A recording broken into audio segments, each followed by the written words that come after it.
Hello and welcome to the Handicapable Black Woman Throne Room. My view of humanity is a whole new tea. Hi, hello, how are you? If you're new, I am the Handicapable Black Woman. I'm going to be continuing on part 3 of my story when it relates to my breakup with my 7-year ex. Yes, I was with this jerk for 7 years, and some people are going to blame me. Okay, I'll accept that. But you have to blame the person I was before my diagnosis. Because when you grow up for literally about 20 years, being told as long as you walk like that, no one's ever going to want you, love you, or marry you, you're going to hang on and you're going to tolerate so much ridiculous mess. And out of my stubbornness, uh, after me being bullheaded, I was determined to prove my mother wrong. After hearing it so many times, and her telling me that I was going to be nothing but a failure and I would never achieve anything in life because of how I walked, I wanted to at least prove that someone could love me. And till this day, I will never know if she ever loved me, because when you say no one will ever love you, yeah, no one, but she meant it. She said it over and over. Like it was to the point where I never wanted to be in a room alone with her. I never wanted to be in a room with her alone at all. I dodged it as much as I could. She would calm me down or tell me that I had to come see her or I had to help her in the kitchen and things, and I cringed. And sometimes, like, I would feel like a panic attack developing because I was so jumpy. I was so nervous because I was like, when is it coming? When is it coming? Or if it's not going to be about my walking, is it going to be about my weight? If it's not about my weight, is it going to be how I'm a disappointment compared to my wonderful, amazing, perfect twin sister? So, yeah. So, if you're going to blame me, at least that's only a fraction, but if you listen to some of the other videos, you'll understand. But here we go. Okay, because yeah. Oh, so like, because yeah, I need to start getting into story mode. I know I haven't. I guess I'm still trying to find my voice because I'm a very excited, bubbly person. But when you are, and while growing up, your parents tell you, if you're this bubbly, people are going to think something's wrong with you. So you need to calm it down. You need to stop giggling. You need to stop being happy. Like, not maybe not being happy, but show, like, appearing to be so happy. So I'm kind of like, since I know I'm talking to the public, I calm it down, I tone it down and everything. So, but I'm gonna I'm gonna try to get back into a habit of being myself because I like my bubbly self. I do. But okay, here we go. Here we go. So, in summary from the last 2 episodes, I'm not gonna say everything because I want you to listen to them. But I went to tons of doctor's appointments. I was a teacher in the inner city, and the medical insurance was absolutely abysmal. And so I had to pay thousands and thousands of dollars out of pocket to pay for the test in order to keep my credit score and everything. So I was stressing out about that. And my ex, did he help? Did he offer, like, and I don't even mean pay, but even stress wise, because the time where his vehicle was repossessed, I helped him out. I lent him money, but also I would call and be like, okay, how is the process? Did you go online? Did you, I would try to see, if he didn't know who to text or call. Like he was going to go online, but sometimes if I was at work during my lunch or while the kids were eating or at gym or whatever, I would be like, okay, let me look that up while they're at their activity or whatever. And I would email him or text him what I found. And so to me, I'm just like, if he could have had my back the way I had his. And so I had the surgery. And also remember, he didn't go to my mom's funeral, even though I begged him. But now it's my surgery, major surgery. It's like I forgot how many hours I was under, but it was a long surgery. And he refused to come to the surgery. And I begged him, like, just like with my mom's surgery or with my mom's funeral. Sorry, no, I'm thinking about my surgery while thinking about my mom's funeral, but I begged him to go to both the funeral and my surgery. And he refused. And that hurt. Like, he doesn't realize how much that hurt me. And the thing is, he will never care. He never cared to support and have my back like I had his back. When he forgot to pay his heat and light bill, I had his back and bought food not only for him, but for his two daughters. And I even got a little something for his roommate to make sure he was fed. And I, it was Super Bowl Sunday, it was the weekend, the full weekend, but Super Bowl Sunday, I found somewhere where he could be with his daughters for the duration of the game so that they can be in room temperature because, yeah, Super Bowl is in February, the coldest month of the year. And we had a snowstorm that night too. It took me a couple hours to get home, and it shouldn't have taken me like 15, 20 minutes to get home. But I did that for him because I cared for him and I wanted to have his back and I didn't want his daughters to be in the freezing cold. So there's so many other things I did for him, but that's just an example. But he doesn't realize I was getting ready to break up with him after he refused to go to her funeral, and when he never checked up to see how I was doing during that time. If you heard yelling, yeah, that was probably one of my family members doing their thing or whatever. But okay, anyway. So I stay overnight. He doesn't care to call or anything. And it gets to the point where I am just frustrated, pissed off. Like I mentioned and told you about the nurse. Her and I, like, she would come by, check up on me, and she knows the story about how he never called. So then I, over the night, never called, never texted. He sent me puppy memes because that's how much, like, he knew I was gonna break up with him if he wouldn't even do that for me. So he did that, two or three, I think. But then I got home. He didn't call to see if I made it home okay. He didn't ask how I was feeling. He didn't ask about any of the next steps or anything. And it wasn't until I called him, I think within 48 hours, I remember calling him because, yeah, he never called me. And then I got home and then I had to start scheduling physical therapy. And then he, yeah, never asked for updates on physical therapy. Then I had to take another MRI. So this is like 4 or 5 MRIs. And then I had to do more blood work. And then I had to do, there was a few other tests. I forgot the names of them. But yeah, it was test after test. And then we're getting close to COVID. But we didn't know we were getting close to COVID. But, oh, again, Super Bowl. Super Bowl Sunday, I invite him over. And this is the thing in the text message that I'm going to show, and I'm going to do a whole episode, probably a 2 or 3, because Sweetest Day is coming up, so it's probably going to be for Sweetest Day. He has the nerve to lie. And he lies so much. But I think when I broke up with him, I think he realized that I'm tired of his lies and he knows that I know he's lying.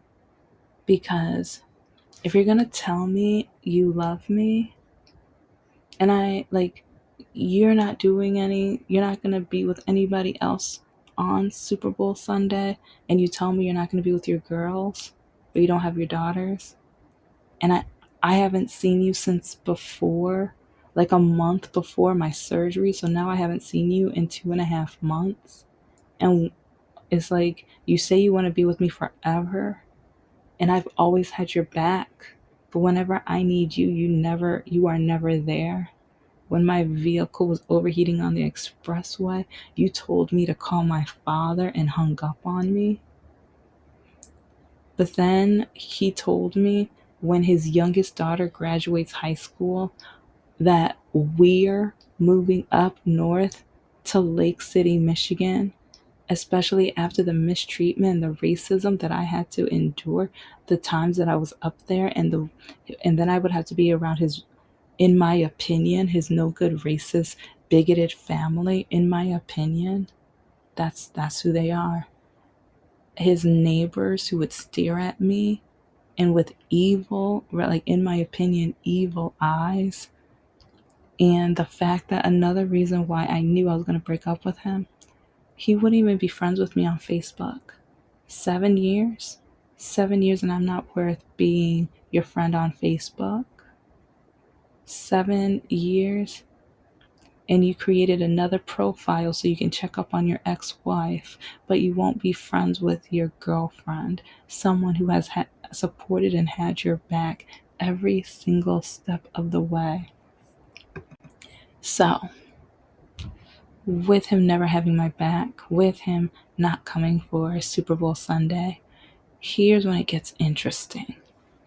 Because I remember texting him and I was just like, I know you didn't come for Super Bowl, but can you come soon? I haven't seen you in months.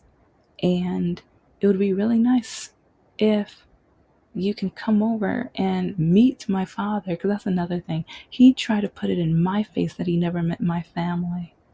I've invited him over to the house over 12 times, over a dozen times, for Thanksgiving, for Christmas, for Easter, for Super Bowls, at least 4 different Super Bowls. Whenever he didn't have his daughters, I invited him and he declined. Christmases that he wasn't going to be up north with his family, I invited him, he declined. Easter, he declined. And so when he had the nerve to lie about that, and when he came to drop off the money he owed me, oh, that's going to be a great story.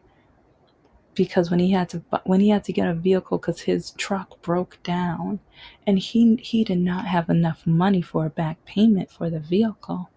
So he called me over the summer, June or July, and asked me to go to the bank right then, get the money, and go to his house right then. I didn't have any, like, no, I didn't have a day to go get it. It's not for the next day. He wanted me to drop everything I was doing and do it right then. And I was dumb enough and I did it because I thought we were a strong couple. But I was the only strength in the couple. I was all the strength because he never did for anybody but himself. And he only did the minimal for his daughters. His daughters will probably say otherwise, but when you call your daughters mistakes at least 8 times, I beg to differ, but that's in my opinion.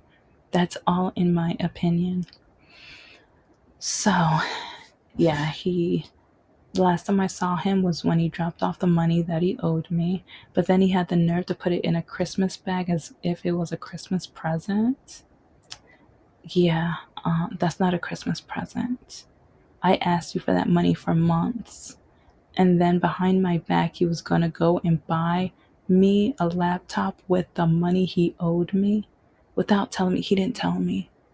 Instead, he was like, when I told him, you better give me back my money because I had to pay for the blood work and the MRIs and like my health insurance didn't pay for a lot of it. So I needed my money. And he was like, well, no, I ordered you a laptop from Micro Center. It's like, no, you didn't. How dare you? It's like, you don't even know. Like, no, you don't. So, yeah, that was the last time I've ever seen him. But after the Super Bowl, I asked him, can you come over? We can watch movies, eat snacks or something. It's like play video games. I don't care. Like, can you come over? And so he said he would. And that night, hmm yeah, no, he decided that he was going to play his video games at home. I told part of this in part two, but I woke up. I was so excited. I got dressed and made sure I had a little makeup on and things, and made sure there was snacks and stuff that he would like because he loves spicy foods. So I even got some spicy chips and everything for him. And I texted him because I called him. He didn't answer. I texted him, no response. But then, because this was around noon, 11 or noon, but I remember once I got to 1 or 2, I'm not a dumb girl. So I got onto Steam because, like, years into our relationship, he offered for me to get on Steam so we could play video games together. And he knows that I love the mystery puzzle games or whatever. So since we're friends on there, I got to see everything he was doing. He was on there until around 11 o'clock or midnight. And then he texted me, "Oh, now it's too late. Now I can't come to see you. I've been busy all day." No, you were busy playing those video games.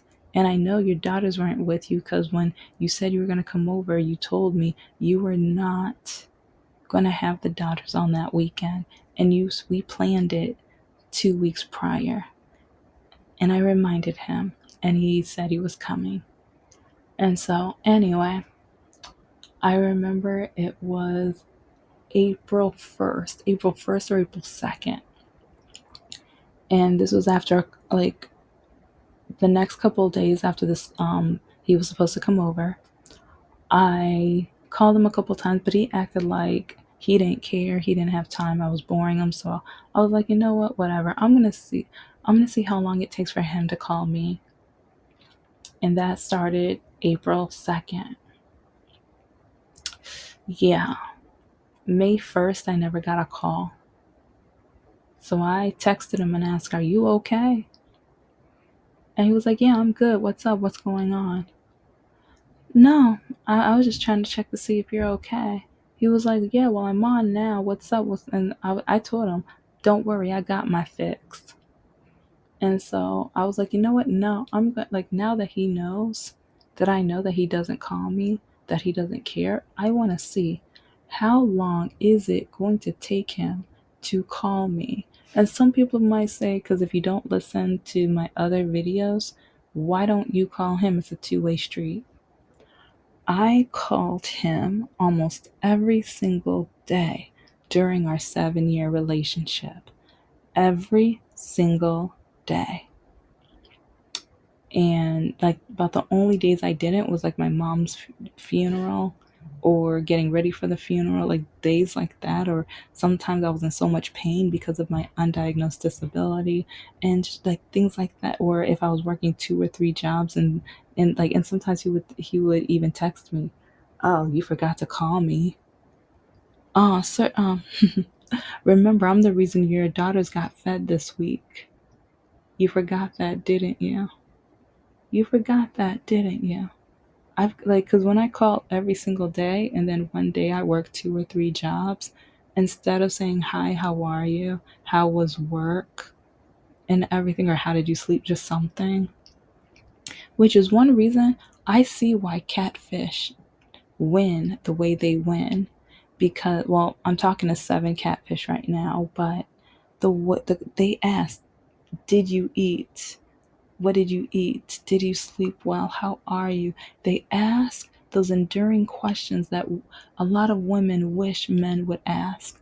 Like when a man asks if, like, for about her well-being, things that would nurture her, that's part of the security. My ex never cared about my security. He never cared about my safety, about how I felt, if I was fed or whatever. He did not care unless he can make a racist joke about it. Yeah, because whenever there's those Lipton watermelon drinks, like there's no tea. Like I don't like tea, but I it's hard to describe it, but it's non-carbonated, but it's one of my favorites. It's delicious. And but if I mention that or grape to him, yeah, I can't choose those two flavors, or he's gonna say some kind of joke. But then he's gonna tell me, oh no, I can say that because I live around black people. That's not how jokes work. But anyway, so yeah, the only time he would text or call me during our relationship is when he needed something, or if it was taking me too long to come over to his house, even though I was working 2 or 3 jobs. And then I would start trying to get my business together. And when we had our business, sometimes I'm at the house trying to work on the website, working on research, working on other things. And yeah, but anyway, and oh, and the only other reason is, like, well, even when while my mom was fighting cancer, I would be cleaning up around the house and cooking or or grocery shopping or something, trying to help out. And he would text me, "What's taking you so long?" Excuse me? And this is how it's like he had no compassion, no empathy. He didn't care about anyone but himself, because he has told me he loves making other people's lives miserable.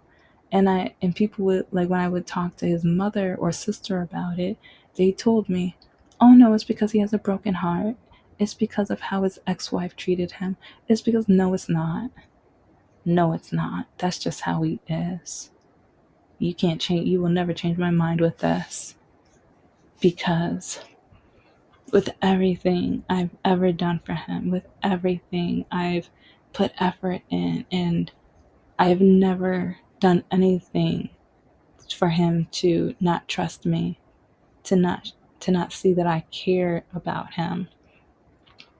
So, anyway, so April, all of April he never called. I checked up on him the first day of May. And then I was like, okay, now let's see how long it takes him, because now he should have learned his lesson. Because again, I've called every day, even over the holidays throughout our relationship. I remember there was one Christmas where like, his mom messaged me or whatever, and she was like, "Oh, it's like, have you heard from Mr. No Heart?" I was like, "He never calls me over the holidays. I haven't heard from him since before he left town." Yeah, let's just say I heard her yell at him and hit him. Yeah, I'm not gonna, I don't like violence, but I'm not gonna say he didn't deserve it. So, but because, yeah, if you can't even call me or text me while you're out of town for the holidays for 5 minutes, for 5 minutes, especially like, I don't, especially like the rest of his family, they're asking, "Oh, have you talked to her over the holidays?" Like, cause they're, how come three of them are messaging me on Facebook and even telling me happy holidays, how are you? Let's chat or whatever. I'm like, so they have enough time to chat with me. They have enough time to chat, like 5 minutes. But anyway, so from May 1st, guess how long it took for him to call me? And I'll do a countdown from 10. And oh yeah, in the messages, text or like message or write what your guess is. How many days did you think it took for him to call me finally? 10, 9, 8, 7, 6, 5, 4, 3, 2, 1. July 3rd. July 3rd. And it wasn't a phone call. It wasn't a phone call. He texted me that the Magic School Bus was going to be back on PBS. He didn't even ask how I was doing. He wasn't concerned. He didn't care. And I just remember being so upset. Like, what? This, like, it's like I already knew before, like, we were over. We were over once, like, I think the first After a week or a week and a half, like, because I was already going to break up with him, but after the 10 days, I was just like, don't even bother. Don't even bother. And I was like, part of me was like, why am I going to message him that it's over when he won't even contact or message me? To me, this is a way of telling me it is over. And so I just remember, I think I waited a little bit. But when I did, I'm like, okay, so what? Like, I forgot what I said, but I was irritated. And I told him, how dare you? But then he tried to blame me. He was like, no, we didn't talk to each other. Motherfucker, idiot. I call you almost every single day of our relationship. And at the end, I was telling you, call me. Talk to me. I'm not your secretary. I'm not your mother. I'm not your maid. Call me sometimes. If you're not man enough to be able to call me, but you'll call your female friend from California, and then you'll walk out on the front porch or a room that I'm not in so you can talk and flirt with her, but you can't call me and just see how I am, even if it's just for 2 or 3 minutes. 2 or 3 minutes out of your day you can't do. Too busy playing your video games. It's like too busy smoking that 420. But yeah, I'm gonna be getting deeper into this because I just need to make sure some of you ladies don't end up in the mess that I did. Especially if you have a disability, you deserve more. If a man isn't gonna care for you, love you, have compassion or empathy for you because of that disability, he's not worth your time. If he only wants to use you for the money and for your empathy, for your compassion, for your joy, because yeah, he sucked out, like he tried sucking out all the good in me. He tried to take advantage of my wallet and everything that I've worked so hard on. He tried to. And oh yeah, because I'm gonna have a money episode because he tried to tease me and mock me when I started investing and doing stuff. And on the Nerd channel, I'm probably gonna start listing out or talking about the apps and the programs and things that I invest on so that you guys can see what I do, how I'm doing it on top of running my business or starting to run my business because it's still in development. But anyway, this is the Handicapable Black Woman Throne Room. I am a woman, I am of color, and I am handicapable. But most importantly, I am human, and you're human too. And don't take this mess from men. If he's showing you signs that he doesn't care about you, he's going to say he loves you, but he's only loving taking advantage of you. He only loves seeing how much you will give unto him. He's not going to give anything back. And he's going to see how long he can take from you and make you feel like garbage. This man made me feel like Wednesday, Thursday, Friday's garbage. But yet he did throw away my poetry. And he did say he will only read my novel once I publish it. Watch and be careful what you ask for. Some of you guys are going to laugh when you read that novel.